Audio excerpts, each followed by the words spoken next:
Hoje eu me peguei lendo uma matéria sobre coisas que o jovem advogado não sabe que precisa.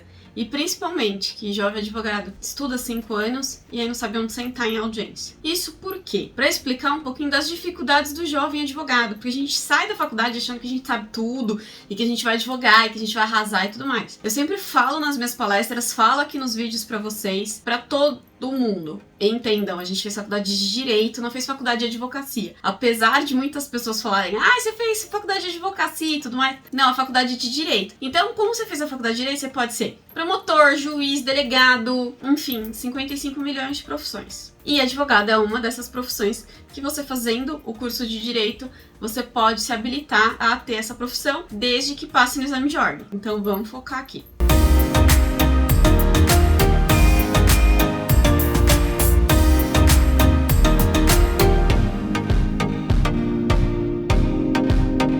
Questões que normalmente quem não faz estágio não tem dimensão é da necessidade de certificado digital. É importante, sem certificado digital você não consegue distribuir ações, você não consegue peticionar nos processos, você consegue fazer audiência, você consegue ver um processo numa delegacia, mas você não consegue atuar num processo hoje, porque trabalhista, civil, criminal, enfim, você tem que atuar através de certificação digital, porque os processos são eletrônicos. E aí vem o segundo ponto, aprender qual que é o sistema de peticionamento e de processos que você vai mais utilizar. Você pode advogar no Brasil inteiro? Pode, aí você tem que descobrir de cada tribunal. Mas se você for de São Paulo, por exemplo, você vai mexer no PJE, tanto para a Justiça Federal quanto para a Justiça do Trabalho, e o ESAGE, que é para a Justiça Civil e Penal. Esses dois sistemas você precisa aprender a trabalhar. É muito mais simples o ESAGE de trabalhar do que o PJE. O PJE é complexo, o PJE vive dando pau, mas enfim, precisa aprender esses dois sistemas e a mexer nesses dois sistemas. Não dá para correr riscos e principalmente agendar os seus prazos com pelo menos D-3, que são 3 dias antes do prazo. Por quê? Porque o sistema pode cair, o sistema pode entrar em manutenção, o sistema pode acontecer 55 milhões de coisas, você precisa de internet de qualidade para poder mexer nesses sistemas também. Então, para evitar correr riscos de perder um prazo super importante e gerar um prejuízo irreparável ao seu cliente, D-3 é interessante. Tem muitos escritórios que trabalham com D-2, que é o dia do prazo, voltam-se 2 dias, né? Eu gosto de trabalhar com no mínimo D-3, porque eu tenho tempo para se dar algum problema, eu tenho como protocolar. Então, isso também é importante, que é o terceiro passo que eu dar para vocês, que é o D-3. Uma outra coisa que todo advogado precisa saber é aonde sentar na audiência. Isso é muito simples. Só digitar no Google onde sentar em audiência, e aí tem uns croquisinhos de como que é a sala da audiência e aonde você deve sentar. Não vai dos advogados e fala assim, espera a outra parte entrar na audiência. Porque às vezes a outra parte não entra na audiência e para você entrar com o seu cliente um pouquinho mais, com uma pequena perda de confiança em você e no seu trabalho, ele enrola, deixa pra entrar de última hora, e aí você tem que entrar e você não sabe onde sentar. Então a gente vai falar, poxa, mas é advogado e não sabe onde sentar. Não sei, porque eu não aprendi isso na faculdade. Mas é importante você saber, então dá um Google, o que normalmente funciona. Na trabalhista, quem entra com a ação senta desse lado aqui direito. E no civil, quem entra com a ação, senta aqui, ó. Na audiência de conciliação do Sejusc ou no JEC, aí senta em qualquer lugar, tá tudo certo, não tem problema. Mas é importante saber. E aí as outras, criminal, na Justiça Federal, aí eu não sei porque eu não milito muito nessas áreas, não faço audiência ali, então não dá pra dar dicas pra vocês, mas é importante. Outra coisa importante, que é a quinta dica, não sei se eu tô contando certo, mas acho que a quinta dica é não dê carteirada. Advogado tem mania de dar carteirada. Você sabe com quem está falando? Ou eu sou advogado e tal. E daí? Você é advogado porque você fez 5 anos de faculdade, às vezes você fez cursinho, você passou no exame de ordem, por isso você é advogado. A pessoa às vezes não optou por ser advogada, ou porque ela não tinha dinheiro, ou porque ela não quis, ou por N outros motivos. Então falar que, você sabe com quem está falando? É que é advogado,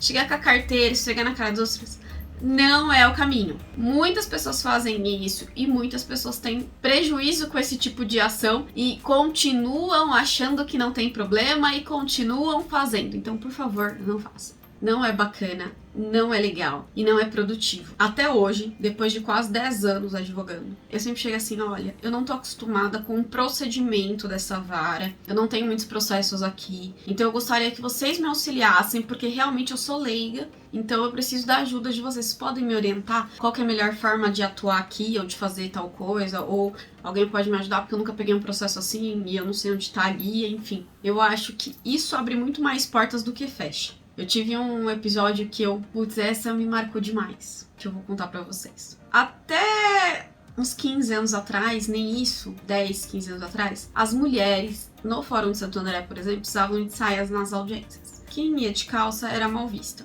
E aí um dia eu saí com a minha amiga pra ter um calçadão em Santo André. E eu fui caminhar nesse calçadão. Falei, putz, quer saber? Tá pra sair um dinheiro meu, eu vou dar uma olhadinha naquele processo. Vai que sai o dinheiro, aí a gente gasta, te dou uns presentinhos e tal. Bom, a gente foi no fórum. E aí eu descobri que tava dando a maior zica e ia liberar pra outra pessoa o dinheiro, não pro meu cliente. E eu tava trabalhando pelo êxito, então eu precisava receber esse dinheiro. Gente, movimentei todo mundo. Tive que ir na sala da OAB fazer petição, despachar com o juiz e detalhe, eu tava de calça jeans. Eu falei assim, excelência, desculpa, mas eu preciso muito conversar contigo. Eu preciso que o senhor me ouça, porque é um caso muito excepcional, porque vai liberar o dinheiro para outra pessoa e não para o meu cliente. E aí, com certeza, meu cliente nunca vai ver esse dinheiro. E ele falou, não, tudo bem, pode entrar. Eu falei, excelência, desculpa, mas eu tô de calça jeans. Ele falou, não tem problema, você é advogado. E mesmo que não fosse, minha obrigação é receber as pessoas, mesmo sendo funcionário. Ainda mais por eu ser funcionário público. O meu dever é ouvir as pessoas e tal. E eu achei super legal da parte dele. Fiquei muito fã desse juiz, que ele tem uma visão um pouco mais humana. Mas nem todos os juízes são simpáticos assim. As pessoas te olham meio diferente quando você não tá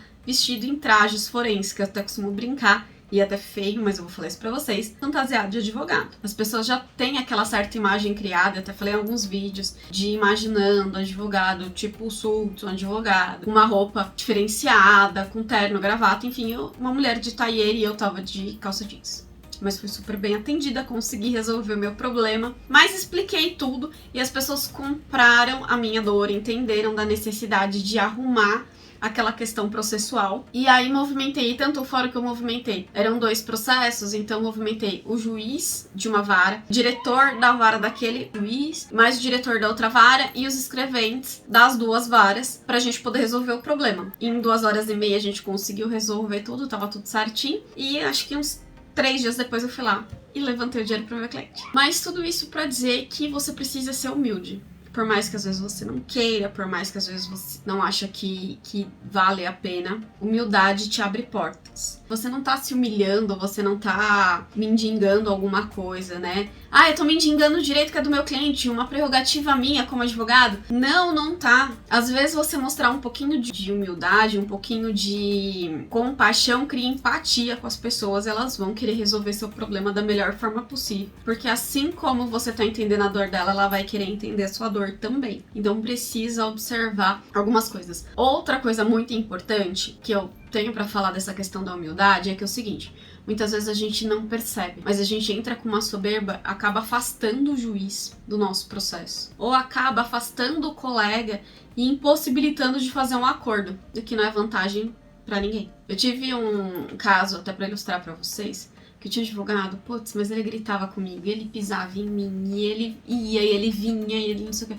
Falei, doutor, um dia vai ter volta? Tudo que o senhor tá me fazendo aqui vai ter volta. E aí eu vou fazer pirraça também com o senhor, porque eu não precisava de nada disso, a gente poderia resolver esse processo amigavelmente, de uma forma a beneficiar todo mundo. E aí ele não queria de jeito nenhum.